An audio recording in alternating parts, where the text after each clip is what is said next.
Hi hello guys, ಎಲ್ರಿಗೂ ನಮಸ್ಕಾರ ಸ್ನೇಹಿತರೆ. ಸೊ ಇವತ್ತು ಒಂದು ಹೊಸ ನೋಟಿಫಿಕೇಷನ್ ಬಂದಿದೆ ಸ್ನೇಹಿತರೆ. ಯಾರೆಲ್ಲ ಬ್ಯಾಂಕಿಂಗ್ ಎಕ್ಸಾಮ್ಸಿಗೆ ಪ್ರಿಪೇರ್ ಆಗ್ತಾಯಿದ್ದೀರೋ ಅವರಿಗೆಲ್ಲ ಒಂದು ಗುಡ್ ನ್ಯೂಸ್ ಸ್ನೇಹಿತರೆ. ನೋಡ್ಬೋದು, IBPS ಕಡೆಯಿಂದ ಒಂದು ಕ್ಲರ್ಕ್ ನೋಟಿಫಿಕೇಷನ್ನ ಬಿಟ್ಟಿದ್ದಾರೆ. Okay, IBPS clerk CRP CSA XVI ಅಂತ ನೋಟಿಫಿಕೇಷನ್ 2026. ಓಕೆ, ಈ ಒಂದು ನೋಟಿಫಿಕೇಷನಲ್ಲಿ ಏನೆಲ್ಲ ಇದೆ ಅಂತ ನೋಡ್ತಾ ಹೋಗೋಣ ಸ್ನೇಹಿತರೆ. Notification overview. Recruitment drive IBPS CRP CSA XVI 2027-28 vacancy cycle. Okay, post name customer service associate. ಸ್ನೇಹಿತರೆ, ಇವಾಗ ಕ್ಲರ್ಕ್ ಅನ್ನೋದು ನೇಮ್ ಚೇಂಜ್ ಆಗಿದೆ, ಡೆಸಿಗ್ನೇಷನ್ನು ಕಸ್ಟಮರ್ ಸರ್ವಿಸ್ ಅಸೋಸಿಯೇಟ್ ಅಂತ, CSA. ಟೋಟಲ್ ವೇಕೆನ್ಸೀಸ್ ಬಂದು 11,403, 11,403 ಸ್ಟೇಟ್ ಅಥವಾ UT ವೈಸ್ ಅಲೋಕೇಶನ್ ಇಷ್ಟಿದೆ. ಕಂಡಕ್ಟಿಂಗ್ ಬಾಡಿ ಯಾವುದು? Institute of banking personal selection, IBPS. Official website ಬಂದು ನೀವು ಅರ್ಜಿನ ಹಾಕಬೇಕು ಅಂದರೆ IBPS.inಗೆ ನೀವು ಈ ಒಂದು ವೆಬ್ಸೈಟ್ನ ವಿಸಿಟ್ ಮಾಡಬೇಕಾಗುತ್ತೆ. ಈಗ ಕೀ ಡೇಟ್ಸ್ನ ನೋಡೋಣ. ನೋಟಿಫಿಕೇಷನ್ ರಿಲೀಸ್ ಆಗಿದ್ದು August 1, 2026. ಆನ್ಲೈನ್ ಅಪ್ಲಿಕೇಶನ್ ಸ್ಟಾರ್ಟ್ ಆಗಿರೋದು August 1, 2026. ಲಾಸ್ಟ್ ಡೇಟು ಅಪ್ಲೈ ಮತ್ತು ಫೀಸ್ನ ಕಟ್ಟಲಿಕ್ಕೆ August 21, 2026. ಗೈಸ್, 21 ದಿನ ಇವರು ಟೈಮ್ ಲೈನ್ ಇದೆ, ಅಷ್ಟರೊಳಗೆ ನೀವು ಅಪ್ಲೈ ಮಾಡಿ. ಬೇಗನೆ ಅಪ್ಲೈ ಮಾಡೋಕ್ಕೆ ಟ್ರೈ ಮಾಡಿ. ಯಾಕಂದರೆ ವೆಬ್ಸೈಟ್ ಯಾವಾಗ ಬ್ಯುಸಿ ಆಗುತ್ತೆ ಏನು ಅಂತ ಹೇಳೋಕ್ಕಾಗಲ್ಲ. Pre exam training PET September 2026. ಸೆಪ್ಟೆಂಬರಲ್ಲಿ ಪ್ರೀ ಎಕ್ಸಾಮಿನೇಷನ್ ಟ್ರೈನಿಂಗ್ ಇರುತ್ತೆ. Prelims exam date. ಪ್ರಿಲಿಮ್ಸ್ ಯಾವಾಗಿರುತ್ತೆ? October 10 ಮತ್ತು 11, 2026. ಪ್ರಿಲಿಮ್ಸ್ ರಿಸಲ್ಟ್ ನವೆಂಬರಲ್ಲಿ ಬಿಡ್ತಾರೆ. ಓಕೆ, ಅಕ್ಟೋಬರಲ್ಲಿ ಪ್ರಿಲಿಮ್ಸ್ ಇದೆ. ಈಗ mains exam date December 27. Okay, provisional allotment ಮಾರ್ಚಲ್ಲಾಗುತ್ತೆ ಸ್ನೇಹಿತರೆ, ಮುಂದಿನ ವರ್ಷ ಮಾರ್ಚ್ 2027. ಈಗ ಎಲಿಜಿಬಿಲಿಟಿ ಕ್ರೈಟೀರಿಯಾ ಏನೇನು ಅರ್ಹತೆಗಳಿರಬೇಕು ಅಂತ. ಏಜ್ ಲಿಮಿಟ್ ಬಂದು ಆ್ಯಸ್ ಪರ್ ನೋಟಿಫಿಕೇಷನ್ ಪ್ರಕಾರ ಮಿನಿಮಮ್ 20 ವರ್ಷ, ಮ್ಯಾಕ್ಸಿಮಮ್ 28 ವರ್ಷ.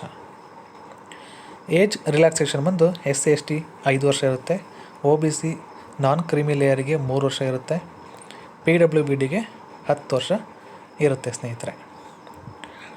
ಎಜುಕೇಷ್ನಲ್ ಕ್ವಾಲಿಫಿಕೇಷನ್ ವಿದ್ಯಾರ್ಹತೆ ಏನೇನಿರಬೇಕು?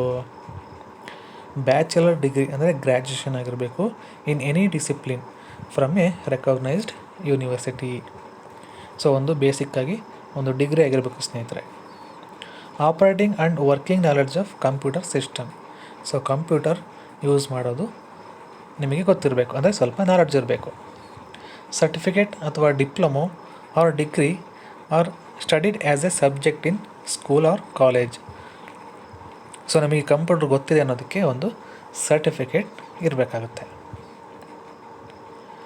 Proficiency in the local language of state or UT applied for. ನೀವು ಯಾವ ಒಂದು ಸ್ಟೇಟಲ್ಲಿ ಅಪ್ಲೈ ಮಾಡ್ತಿದ್ದೀರೋ ಆ ಒಂದು ಸ್ಟೇಟ್ನ ಲೋಕಲ್ ಲ್ಯಾಂಗ್ವೇಜ್ ನಿಮಗೆ ಗೊತ್ತಿರಬೇಕು. ಪ್ರೊಫಿಷಿಯನ್ಸಿ ಇರಬೇಕು ಅಂತ. ಓಕೆ, ಸೆಲೆಕ್ಷನ್ ಪ್ರೊಸೀಜರ್ ಯಾವ ರೀತಿ ಇದೆ? ಪ್ರಿಲಿಮಿನರಿ ಎಕ್ಸಾಮಿನೇಷನ್ ಕ್ವಾಲಿಫೈಯಿಂಗ್ ಸ್ಟೇಜ್ ಇದು. ಓಕೆ, ಮೊದಲಿಗೆ ಪ್ರಿಲಿಮಿನರಿ ಇರುತ್ತೆ, ಆಮೇಲೆ main examination. Marks consider for final merit list. Okay, prelims only qualify ಆಗಲಿಕ್ಕೆ, ಮೇನ್ಸ್ ಬಂದು ನಿಮ್ಮ ಮಾರ್ಕ್ಸ್ ಕನ್ಸಿಡರ್ ಆಗುತ್ತೆ. Local language proficiency test and document verification ಇರುತ್ತೆ. ಇಷ್ಟು ಸೆಲೆಕ್ಷನ್ ಪ್ರೊಸೀಜರ್. ನೋಟ್ ಕೊಟ್ಟಿದ್ದಾರೆ, ಏನು ನೋಡೋಣ. There is no interview for the customer service associate clerk post. ಈ ಒಂದು ಪೋಸ್ಟ್ಗೆ ಯಾವುದೇ ರೀತಿಯ ಇಂಟರ್ವ್ಯೂ ಇರಲ್ಲ. ಪ್ರಿಲಿಮ್ಸ್ ಮತ್ತು ಮೇನ್ಸ್ ಎಕ್ಸಾಮಿನೇಷನ್ಸ್ ಅಷ್ಟೆ. So exam pattern snapshot. Examination ಯಾವ ರೀತಿ ಇರುತ್ತೆ, ಯಾವ ಪ್ಯಾಟ್ರನ್ ಇರುತ್ತೆ. ಸೊ ಪ್ರಿಲಿಮಿನರಿ ಎಕ್ಸಾಮಿನೇಷನ್ ನೋಡೋಣ.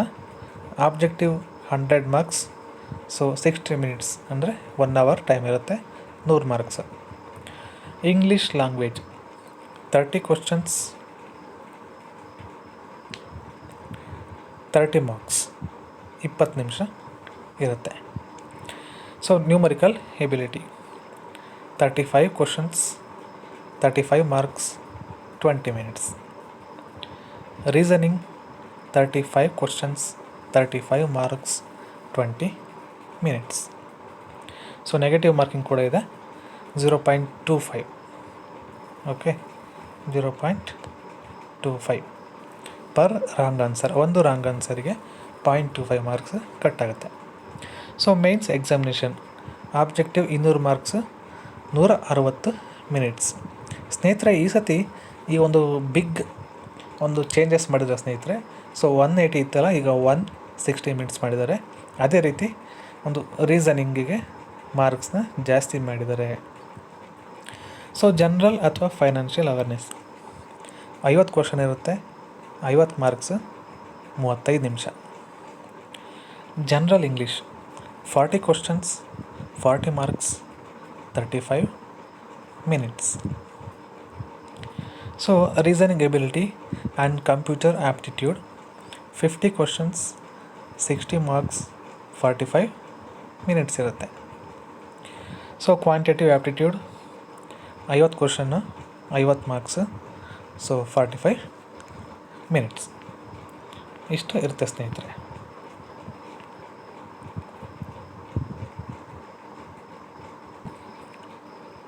ಸೊ ಗೈಸ್, ಈಗ ಇಲ್ಲಿ ನೋಡ್ಬೋದು ನೀವು ಪಾರ್ಟಿಸಿಪೇಟಿಂಗ್ ಬ್ಯಾಂಕ್ಸ್ ಯಾವುದ್ಯಾವುದು ಅಂದರೆ bank of Baroda, Canara bank, Indian overseas bank, UCO bank, bank of India, central bank of India, Punjab national bank, union bank of India, bank of Maharashtra, Indian bank, Punjab and Sindh bank. ಇಷ್ಟು ಈ ಒಂದು banks ಇರುತ್ತೆ ಸ್ನೇಹಿತರೆ. ಈಗ ನೋಡೋಣ, ಸೊ ಸ್ಕೇಲ್ ಆಫ್ ಪೇ ಅಂದರೆ salary ಎಷ್ಟಿರುತ್ತೆ, ಮಾಸಿಕ ವೇತನ ನೋಡೋಣ. ಸೊ ಪೋಸ್ಟ್ ಬಂದು ಕಸ್ಟಮರ್ ಸರ್ವಿಸ್ ಅಸೋಸಿಯೇಟೆಡ್ ಅಂತ. ಓಕೆ, ಸೊ ಬೇಸಿಕ್ ನೋಡ್ಬೋದು 24,050. ಸೊ ಇದು ಇಂಕ್ರಿಮೆಂಟ್ ಎಲ್ಲ ಇಲ್ಲಿ ಕೊಟ್ಟಿದ್ದಾರೆ, ನೋಡ್ಕೋಬೋದು. ಸೊ ಇಂಕ್ರಿಮೆಂಟ್ ಇರುತ್ತೆ. ಸೊ ಬೇಸಿಕ್ 24,050ರಿಂದ 64,480. The CSA will be eligible for allowances and perquisites as per the rules of the participating bank in force from time to time. So allowance ಆಗಿರ್ಬೋದು, house rent, ಈ ರೀತಿ so ಎಲ್ಲ ಕೂಡ bank ಕಡೆಯಿಂದ ಇವರಿಗೆ ಸಿಗುತ್ತೆ. So basic ಮಾತ್ರ ಇಲ್ಲಿ ನಾನು ಹೇಳಿದ್ದೀನಿ ಸ್ನೇಹಿತರೆ.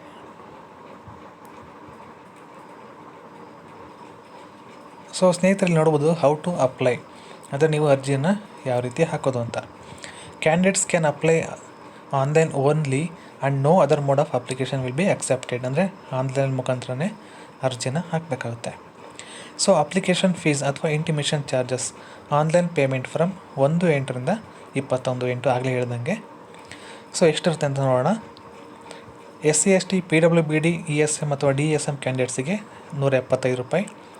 ಸೊ ಫಾರ್ ಆಲ್ ಅದರ್ಸ್ GMಗೆ ಸೊ 850 ರೂಪಾಯಿ ಇರುತ್ತೆ.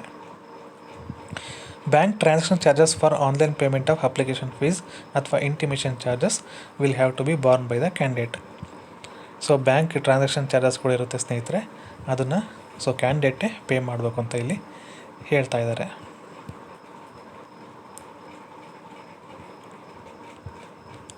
ಸೊ ಈಗ ಗೈಸ್ ನೋಡೋಣ, ಸೊ ನಮ್ಮ ಕರ್ನಾಟಕ ಸ್ಟೇಟಲ್ಲಿ ಯಾವ ಬ್ಯಾಂಕಲ್ಲಿ ಎಷ್ಟೆಷ್ಟು ಹುದ್ದೆಗಳು ಖಾಲಿವಿದೆ ಅಂತ ಇಲ್ಲಿ ಸೊ ಕ್ಯಾಟಗರಿ ವೈಸ್ ಹಾಕಿದ್ದಾರೆ. ಇದನ್ನ ನೀವು ಸ್ಕ್ರೀನ್ಶಾಟ್ ತಗೊಳ್ಳಿ ಸ್ನೇಹಿತರೆ, ಇದನ್ನ ಆರಾಮಾಗಿ ನೀವು ನೋಡ್ಕೋಬೋದು. ಬ್ಯಾಂಕ್ ಆಫ್ ನಾನು ಟೋಟಲ್ ಎಷ್ಟೆಷ್ಟು ಇದೆ ಅಂತ ಹೇಳ್ತಾ ಹೋಗ್ತೀನಿ. ಬ್ಯಾಂಕ್ ಆಫ್ ಬರೋಡಾದಲ್ಲಿ 253, ಬ್ಯಾಂಕ್ ಆಫ್ ಇಂಡಿಯಾದಲ್ಲಿ 45, ಬ್ಯಾಂಕ್ ಆಫ್ ಮಹಾರಾಷ್ಟ್ರದಲ್ಲಿ 20, ಕೆನರಾ ಬ್ಯಾಂಕಲ್ಲಿ 675, ಸೆಂಟ್ರಲ್ ಬ್ಯಾಂಕ್ ಆಫ್ ಇಂಡಿಯಾದಲ್ಲಿ 47, ಇಂಡಿಯನ್ ಬ್ಯಾಂಕಲ್ಲಿ NR ಅಂತ ಕೊಟ್ಟಿದ್ದಾನೆ. ಇಂಡಿಯನ್ ಓವರ್ಸೀಸ್ ಬ್ಯಾಂಕಲ್ಲಿ 44, ಪಂಜಾಬ್ ನ್ಯಾಷನಲ್ ಬ್ಯಾಂಕಲ್ಲಿ 6. ಓಕೆ, ಇನ್ನು ಇಲ್ಲಿ ಕೆಳಗಡೆ ಇದೆ. ಪಂಜಾಬ್ ಮತ್ತು ಸಿಂಧ್ ಬ್ಯಾಂಕಲ್ಲಿ ಎಷ್ಟಿದೆ? 30. UCO ಬ್ಯಾಂಕಲ್ಲಿ NR ಅಂತ ಕೊಟ್ಟಿದ್ದಾನೆ. ಯೂನಿಯನ್ ಬ್ಯಾಂಕ್ ಆಫ್ ಇಂಡಿಯಾದಲ್ಲಿ 50. ಟೋಟಲ್ ನೋಡ್ಬೋದು ಸ್ನೇಹಿತರೆ, 1110 ಪೋಸ್ಟ್ಗಳು ಕಾಲ್ಫಾರ್ಮ್ ಆಗಿದೆ. ಗೈಸ್, ಇಲ್ಲಿ ನೋಡ್ತಾ ಇರ್ಬೋದು ಎಕ್ಸಾಮಿನೇಷನ್ ಸೆಂಟರ್ಸ್ ಎಲ್ಲೆಲ್ಲಿದೆ ಅಂತ ಇಲ್ಲಿ ನಾವು ನೋಡ್ತಾ ಇದ್ದೇವೆ ಸ್ನೇಹಿತರೆ.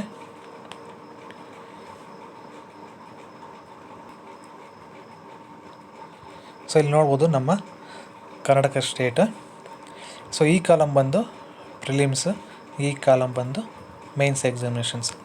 Okay, prelims Bengaluru, Belagavi, Davanagere, Dharwad, Kalaburagi, Hubballi, Mangaluru, Mysuru, Shivamogga, Udupi. ಇಷ್ಟು ಪ್ರಿಲಿಮ್ಸ್ ಎಕ್ಸಾಮಿನೇಷನ್ಸ್ ಇರುತ್ತೆ ಈ ಒಂದು ಸೆಂಟರ್ಸಲ್ಲಿ. ಮೇನ್ಸ್ ಬೆಂಗಳೂರು, ಬೆಳಗಾವಿ, ದಾವಣಗೆರೆ, ಧಾರವಾಡ, ಹುಬ್ಬಳ್ಳಿ, ಕಲಬುರಗಿ, ಮಂಗಳೂರು, ಮೈಸೂರು, ಶಿವಮೊಗ್ಗ ಮತ್ತು ಉಡುಪಿ. ಇಷ್ಟು ಎಕ್ಸಾಮಿನೇಷನ್ ಸೆಂಟರ್ಸ್ ಬಗ್ಗೆ.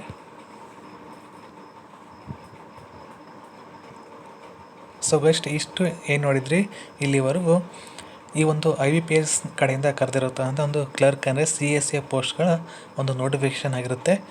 ಯಾರೆಲ್ಲ ಬ್ಯಾಂಕಿಂಗ್ ಎಕ್ಸಾಮಿನೇಷನ್ಸ್ ಎಲ್ಲ ಪ್ರಿಪೇರ್ ಆಗ್ತಾಯಿರೋ ಅವರಿಗೊಂದು ಸುವರ್ಣ ಅವಕಾಶ ಅಂತ ಹೇಳ್ಬೋದು. ಅವರಿಗೆಲ್ಲ ಈ ಒಂದು ವಿಡಿಯೋನ ಶೇರ್ ಮಾಡಿ ಸ್ನೇಹಿತರೆ, ಎಲ್ರಿಗೂ ಉಪಯೋಗ ಆಗಲಿ ಅಂತ. ಈ ವಿಡಿಯೋನ ಇಲ್ಲಿಗೆ ಮುಕ್ತಾಯಗೊಳಿಸ್ತೀನಿ ಸ್ನೇಹಿತರೆ. ನಿಮಗೇನಾದರೂ ಸಿಲೆಬಸ್ ಬೇಕಿದ್ದರೆ ಅಥವಾ ಕ್ಲಾಸಸ್ ಬೇಕಿದ್ದರೆ, ಮಲ್ಟಿಪಲ್ ಚಾಯ್ಸ್ ಕ್ವಶನ್ಸ್ ಬೇಕಿದ್ದರೆ, ಏನೇ ಬೇಕಿದ್ದರೂ ಕಮೆಂಟಲ್ಲಿ ತಿಳಿಸಿ, ಅದನ್ನು ನಾನು ಕಂಪ್ಲೀಟಾಗಿ ನಿಮಗೆ ತಿಳಿಸ್ಕೊಡ್ತೀನಿ ಮುಂದಿನ ವೀಡಿಯೋಗಳಲ್ಲಿ ಅಂತ ಹೇಳ್ತಾ ಈ ಒಂದು ವಿಡಿಯೋನ ಇಲ್ಲಿಗೆ ಎಂಡ್ ಮಾಡ್ತಾಯಿದ್ದೀನಿ. ಇಷ್ಟ ಆಗಿದ್ರೆ ಲೈಕ್ ಮಾಡಿ, ಶೇರ್ ಮಾಡಿ, ಹಾಗೆ ಕಮೆಂಟ್ ಮಾಡಿ, ಸಬ್ಸ್ಕ್ರೈಬ್ ಕೂಡ ಮಾಡಿ ಸ್ನೇಹಿತರೆ. ಎಲ್ರಿಗೂ ಧನ್ಯವಾದಗಳು.